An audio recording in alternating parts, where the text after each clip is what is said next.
Близо един век буди интерес за изследователите тържишката на манастирска обител Свети пророк Илия, намираща се в Искърския полон, между Мездра и Роман, между село Тропец и село Старо село Врачанско. Трудно достъпната местност не е попречила на изследователи като Петър Мутавчиев, Иван Гошев, Ценов Воденичарски, Гил Младенов, Махил Кил и много други, включително и скромните особени авторите на настоящата работа, да посетят и разгледат подробно манастира, старата и новата църква и техните стенописи. Историческата и културната стойност на обителта за историята на българските земи, както и в контекста на общобалканското историческо минало, е безспорно. Усилията да се реконструира миналото на манастира, особено що се отнася до името му и обстоятелствата около неговото основаване, изкушават някои от изследователите да предпоставят готова теза, която обаче измества значително историческата реалност. Още през втората половина на 20-те години на 20 век, старата манастирска църква привлича погледа на специалистите, обявено в Държавен вестник през 1927 година за народна старина. Тогава храмът е укрепен с метални релси и други строителни детайли. Първите големи имена от академичната общност, които обръщат сериозно внимание на Столпецкия манастир Свети пророк Илия, са Иван Гошев и Петър Мутавчиев. Още през 27 година Гошев фокусира вниманието си върху паметника, но преди да публикува анализа си, излиза на бял свят работата на Мутавчиев. Мутавчиев лично посещава обителта, вероятно през това негово сватбено пътешествие с старопланинските манастири, протекло през пролетта и лятото на 28 година, когато всички свои наблюдения и обследвания той публикува през 31 година в известната си студия и старопланинските манастири. Изследователят дава штрихи за историята на манастира през 50-те години на 19 век и в последствие основно се съсредоточава своя разказ върху старата черква, която по думите му е, цитирам, едничкият паметник от по-далечното му минало. Мутавчиев представя план на еднокорабна църква, така като размер отговаря на ранните векове на османското владичество и я датира възможно най-точно според стенописи. Изказва мнение, че е построена през 16 или 17 век. Важно е да се отбележи, че Мутавчиев подчертава, че, цитирам, фреските са много повредени, изтрити и издраскани, а по-долните части на стените изкъртени и замазани с вапа. Гошев обаче в своя публикация, която излиза след Мутавчиевата, дава по-ранна датировка на стенописите 15-16 век.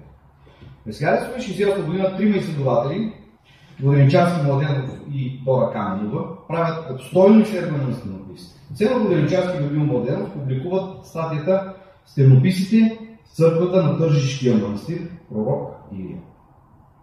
Въпреки че описват и анализират с големи подробности стенописните изображения, те избягват да ги датират с някаква точност. Тяхното заключение се лута, забележете, от 12-14 век до към 15-16 век, като че ли са по-склонни да се спрат на първата половина на 15 век, но завършват с мнението, че, цитирам, могат да бъдат отнесени към по-рано или по-късно време. От крайницата.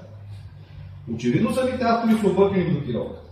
Тяхната работа завършва с тревожната констатация, че, цитирам, състоянието на стенописите в Тържишкия храм на места е катастрофално. Крайницата. Най-задълбоченият анализ от към определенето на логичните граници на стенописите и физическото състояние на църквата е на изкуствоведа от тогавашния институт за паметниците на културата Дора Каменова. Тя посещава обителта и въз основа на личните си наблюдения подготвя доклад за състоянието на паметника. В него изследователката ясно показва, че е получила детайли публикациите на всички автори, писали до този момент за въпросната църква. В работата си, която извършва като служебно задължение и представя на института, посочва подробна библиография, отбелязва всички възможни лансирани в този момент хипотези за датировка на стенописите на храма. Самата тя смята, че фресковата живопис в него следва традицията от периода 15-17 век. Каменова издига предложение, в което препоръчва стенописите в църквата Свети пророк Илия, цитирам, да бъдат обявени за паметник на изобразителното изкуство от националното значение. Крайна цитата. В доклада си изкуствоведката посочва, че фреските са сравнително добре запазени, с изключение на онези, които са грубо замазани със строителна замазка, с цел да се скрият или оплътят опукването. Но на няколко места съобщава за трудно четливи надписи, включително и при някои от изображенията на светците. Манастирската църква Свети пророк Илия попада сред обектите, с които пише нидерландският космонист Махил Кил в известното си изследване "Изкуство и общество в България през турския период". На 3 места в своя текст Махил Кил споменава за манастира и неговата стара църква, като в бележка посочва 2 датировки от български учени за стенописите на Воденичарски, неправилно посочен от него като Воденичар, и Младенов в първата половина на 15 век и на Георги Чавръков в 16-17 век. Първото споменаване на манастира в работата на Кил е свързано с един нелицеприятен факт, който според него се е случил, а именно, че българите, отговорността според него е колективна, изчегъртват името на Свети Сава свещени, изчегъртват, цитирам думата, понеже го взели за сръбския светец Свети Сава и според изследователя това е един от многото примери на побългаряването като тенденция в културен или по-скоро некултурен аспект. В бележка към този текст посочва, цитирам, наблюдение на терен. Какво точно се има предвид по тези думи е трудно да се каже, но е факт, че Кил наистина лично е посетил манастира. Какво? Виждайки или не виждайки слабо различимия надпис при образа на Свети Сава свещени, го е накарало да приеме за безспорна тезата за една груба проява на национализъм от българите, също е трудно да се отговори, но така или иначе той не посочва повече подробности за конкретния случай. Защо мисли така, а не иначе? Например, надписът може да е унищожен от времето или от вандали, нямащи нищо общо с национализма, или просто от слабо подготвени строителни майстори, които са нанесли повреди по стенописи. Заслужава да припомним думите на Мутавчиев. Цитирам: фреските като цяло са били много повредени, изтрити и издраскани, а по долните части на стените изкъртени и замазани с вар. Край на цитата. Защо Кил се фокусира само върху Свети Сава, не е ясно, или просто за да предпостави хипотезата за войнстващия национализъм от българите, въпреки че не липсват повреди на надписи и изображения по друга част от стенописа.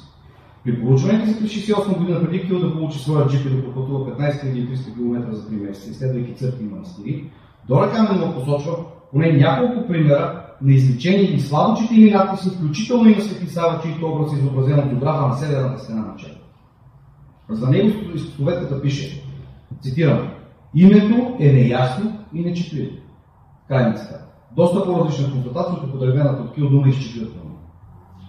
Но също така Каменова отбелязва, че върху източната стена има изображение на Христос, чието лице, цитирам, е зле повредено от много драсканици. Край на цитата. На същата стена тя посочва изображение на неизвестен светец, но тя го определя от групите на великите църковни отци, чието име е, цитирам, заличено. Очевидно не ще е повредено или заличено от църквата името или образа само на Свети Сава. Това хвърля сянка върху твърдението, че непременно става дума за действие на груби националисти, както внушава Кил. Изводът по-скоро е за вандалски акт, така както би следвало да се предположи за останалите повредени или изличени надписи или изображения при другите стени. Авторите на настоящата работа посетиха манастирската църква на 13 август 2023 година.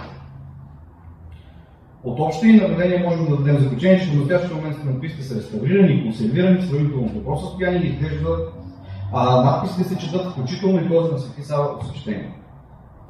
Мартин Кил споменава манастира веднъж като трупец и на няколко пъти като терезиист. Никога до този момент, нито в академичната литература, нито по думите на духовните лица, които го обитават, нито писма, изхождащи от канцеларията на самия манастир, не е споменаван под името терезиист. За първи път Майкъл Кил лансира това прозвище. Манастирът по народно, но и в академичната литература винаги е бил известен или като Стропецки, по името на близко до гара и село, но те не предхождат обителта се появят след това, или като Тържишки. Второто прозвище е по-интересно и заслужава да се спрем на него по-добре. През 1928 година игуменът на манастира Иеромонах Антим, по молба на врачанския митрополит Евлогий, описа историята на манастира. Той посочва, че името на манастира Тържишки е свързано с близка местност, където някога е имало тържище. И именно игуменът посочва, че това е най-старото прозвище на манастира, а не по името на гарата Стропец, тъй като тя и едноименното селище се появяват в много по-късно време. Това предание е известно и до ден днешен и местните жители продължават да наричат манастира Тържишки. От документите във фонда на Тържишкия манастир в Държавен архив Враца може да се заключи, че Тържишки е част от официалното име на манастира, поне от 1896 година на сетър. Михаил Кил обаче, както посочваме по-горе, замества това старо и утвърдено име на манастира с друго, а именно Терзийски, без да посочи никакви източници за произхода на употребеното от него име. Нашето обяснение е следното. При пътуването си до обителта, нидерландският изследовател, чийто майчин език не е български, макар и да има, разбира се, известни познания по него, е чул от местните хора или от Тържишки, или просто го е прочел неправилно, но самият той възприел значението на името като Терзийски. Вероятно като османист и следващ паметник от османската епоха, той е търсил близост на дума от османската лекция. Името в представите на Кил очевидно обяснява възникването или възобновяването на манастира. Той посочва, че така нареченият от него Терзийски манастир е цитирам, шивачите и на шивашкия снат. Без аргументи или източници, той нарежда манастира сред примерите за снат от строителство на църкви и манастири, включващи една църква Света Петра Самарджийска и един манастир, въпросния Терзийски според него.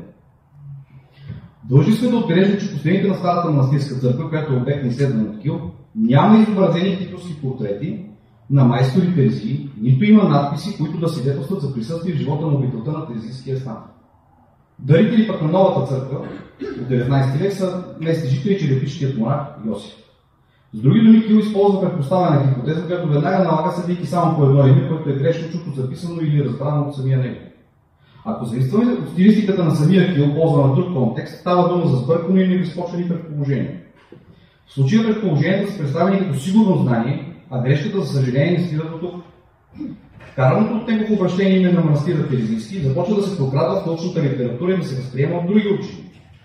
Така, например, археологът Фит Ковачев нарича манастира с три имена – Струпецки, Тържишки и Терзийски. Последното дадено от Кил. Като нидерландските изследователи работата му не са посочени като източник за историята на манастира, но най-вероятно по наше мнение е повлиян от него и затова се появява терзийското име. Самият Вачев е посочил като източник, в който е употребено името Терзийски, заглавието на статията на Воденичарски Младенов от 1968 година, но сме длъжни да отбележим, че в действителност в заглавието на статията не е употребено името Терзийски, а правилното е добре известно име на обителта Тържишки. Грешното цитиране на тази статия може да се проследи от книгата на Кил. Нейното издание на български език от 2002 година се вижда същото некоректно изписване по бележка, под линия, изписване на труда на Воденичарски Младенов и употребата на Терзийски вместо Тържишки. Добило известното труда на Кил, наименованието Терзийски се среща и в други източници. Сред най-новите издания е първият том от внушителния справочник на Христо Шанов за манастирите в България в 2023 година, където Терзийски е споменато като едно от имената, с които е известен манастирът. В съвременната чуждоезикова литература, освен като Струпец, манастирът е познат като Тържище, но се среща и изследване, в което изцяло е повторен моделът на Кил.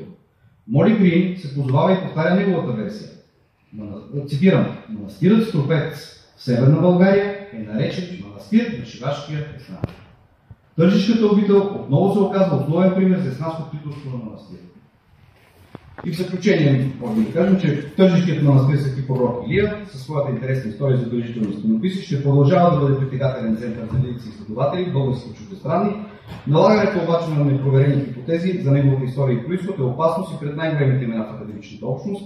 От създаване на митове не са предпазени най-изкушените в демитологизиране на учени, без да оспорваме възможното наличие на някакви явленията по принцип, за които Кил говори, проява на национализъм, използването на паметници като политически инструмент, както и снатско строителство на манастири. Смятаме обаче, че обсъжданият, конкретният случай с този манастир не е такъв.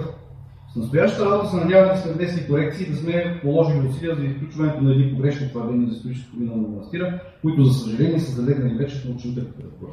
Благодаря ви за вниманието.